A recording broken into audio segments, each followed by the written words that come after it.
Excel Techno School, Guruvayanakere, Venur. Admission open now. ನೋಡಿ, ತಮ್ಗೆ ಗೊತ್ತಿದೆ ಗವರ್ನರ್ ಅಡ್ರೆಸ್ ಫಸ್ಟ್ ಹೊಸ ವರ್ಷದಲ್ಲಿ ಪ್ರಥಮ ಏನು ಅಧಿವೇಶನ ಆಗುತ್ತೆ, ಅದಕ್ಕೆ ಗವರ್ನರ್ ಅಡ್ರೆಸ್ ಇರಬೇಕಾಗ್ತದೆ.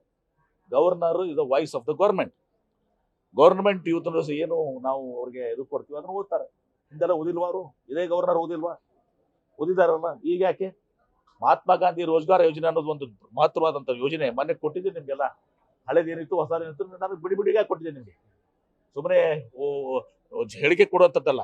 ನಿಮಗೆ ಮೊದಲೇನಿತ್ತು ಈಗೇನಿತ್ತು ಅಂತ ಮೊದಲು ನಿಮ್ಗೆ ನೋಟೇ ಕೊಟ್ಟಿದ್ದೀನಲ್ಲ. ನಿಮ್ಗೆ ನೋಟ್ ಕನ್ನಡದಲ್ಲಿ ಕೊಟ್ಟಿದ್ದೀನಿ, ಇಂಗ್ಲೀಷ್ನಲ್ಲಿ ಕೊಟ್ಟಿದ್ದೀನಿ. ಯಾವ ರೀತಿ ಇವತ್ತು ಸಹ ವ್ಯತ್ಯಾಸ ಆಗ್ತದೆ ಅಂತ ಹೇಳಿ. ಹೀಗಿದ್ದಾಗ ಇದನ್ನ ನಾವು ತಿರಸ್ಕಾರ ಮಾಡಿ ಇವತ್ತು ನಮಗೆ ಇಲ್ಲಿ ಮತ್ತೆ ಪುನರ್ ಸ್ಥಾಪಿಸಬೇಕಾದ್ರೆ ಮಹಾತ್ಮ ಗಾಂಧಿ ರೋಜ್ಗಾರ್ ಅನ್ನೋದು ಜನರ ಹಕ್ಕು ತಂದು ಸಹ. ಇದು ಸ್ಥಳೀಯವಾಗಿ ಉದ್ಯೋಗ ಸಿಗಬೇಕಾಗಿದ್ದು ಪ್ರತಿಯೊಬ್ಬರ ಹಕ್ಕು. ಹಕ್ಕನ್ನು ಕಸ್ಕೊಂಡಿದ್ದಾರೆ. ಅದರ ಬಗ್ಗೆ ನಾವು ಇದು ಮಾಡ್ಬೇಕಾದ್ರೆ ಅದನ್ನ ಓದ್ ಮಾಡಿ ಹೇಳ್ಬೇಕಂದ್ರೆ ಗವರ್ನರ್ ಏನು ಅವ್ರಿಗೆ ಗವರ್ನರ್ಗೆ ಏನಾದ್ರು ಕೇಂದ್ರ ಸರ್ಕಾರ ಏಜೆಂಟ್ ಅವರು? Is independent. ರಾಜ್ಯದ ಇದನ್ನು ಓದಬೇಕಾಗಿತ್ತು. ಅಂದ್ರೆ ಏನ್ ತೋರಿಸ್ತಾ ಇದ್ದು ಗವರ್ನರ್ ಓದಂಗಿರ್ತಂದ್ರೆ ಕೇಂದ್ರ ಸರ್ಕಾರ ಕೈಗೊಂಡೆ ಅಂತ ತಾವೇ ಕುತ್ಕೊಂಡು ಗವರ್ನರ್ ಅವರು. ಅದಕ್ಕೆ ನೀವು ಓದ್ಬೇಕಾಗಿ ನಾನು ಗವರ್ನರ್ ಶುಡ್ ರೀಡ್ ಇಟ್, ಓದ್ಬೇಕು. ಅದನ್ನ ಬಿಟ್ಕೊಂಡು ನಾವು ತಿರಸ್ಕಾರ ಮಾಡ್ತೀನಿ ಅಂದ್ರೆ governor is acting on central government. ಒಂದು ಪಾರ್ಟಿ ವಕ್ತಾರರಾಗಿ ಇವತ್ತು ನಡ್ಕೊಂಡಿದ್ದಾರೆ, ಏಜೆಂಟ್ ಆಗಿ ನಡ್ಕೊಂಡಿದ್ದಾರೆ.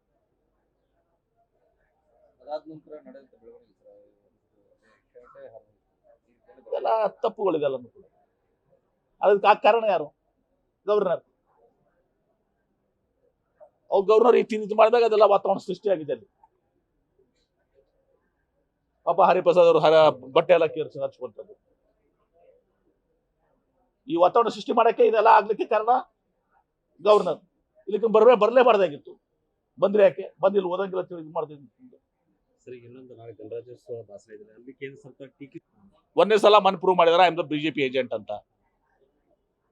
ಎರಡನೇ ಸಲ ಮತ್ತೆ ಪ್ರೂವ್ ಮಾಡ್ತಾ ಇದ್ದಾರೆ ಈಸ್ ಅ ಬಿಜೆಪಿ ಏಜೆಂಟ್ ಅಂತ ಹೇಳಿ. And governor is a BJP agent. ಸಂಘರ್ಷ ಆಗ್ತದೆ. ಆಗ್ಲಿ ಏನಾಗ್ತದೆ, ಮತ್ತೆ ಅನಿವಾರ್ಯ ಇದೆ. ಯಾರು ಮಾಡಿಕೊಟ್ಟಿದ್ದಾರೆ ನಮ್ಮ ಸಂಘರ್ಷ ಮಾಡ್ತಾ ಇರುವಂತದ್ದು ರಾಜ್ಯಪಾಲರು. ತಮಿಳುನಾಡಲ್ಲಿ ಇದೇ ತರ ಮಾಡ್ತಾ ಇದ್ರೆ, ಎಲ್ಲೆಲ್ಲಿ ಕಾಂಗ್ರೆಸ್ ಸರ್ಕಾರಗಳಿದಾವೆ ಇದೇ ತರ ಮಾಡ್ತಾ ಇದ್ರೆ. ತಮಿಳುನಾಡದಲ್ಲೂ ಇದೇ ತರ ಆಗಿದೆ. ಮತ್ತೆ governor is a BJP agent. ಮುಕ್ತವಾಗಿ ಹೇಳ್ತೀನಿ. ಕಾಂಗ್ರೆಸ್ ಸರ್ಕಾರ ಇರುವ ರಾಜ್ಯಗಳಲ್ಲಿ ಸರ್ಕಾರ ಸರಿಯಾಗಿ ನಡಿಬಾರ್ದು. ಅಲ್ಲ ಅಂದ್ರೆ ಕೇಂದ್ರ ಸರ್ಕಾರದ ವಿರೋಧ ನಾವೇನು ವ್ಯಕ್ತಪಡಿಸಬಾರ್ದು. ನಾವು ಅವ್ರ ತರ ಗವರ್ನರ್ ತರ ನಾವು ಕಾಂಗ್ರೆಸ್ ಸರ್ಕಾರ ಬಿಜೆಪಿ ಏಜೆಂಟ್ ಆಗಿರ್ಬೇಕು. ನ್ಯೂಸ್ ಫಸ್ಟ್, ನಿರ್ಭೀತಿಯಿಂದ ನಿಮ್ಮ ಪರವಾಗಿ.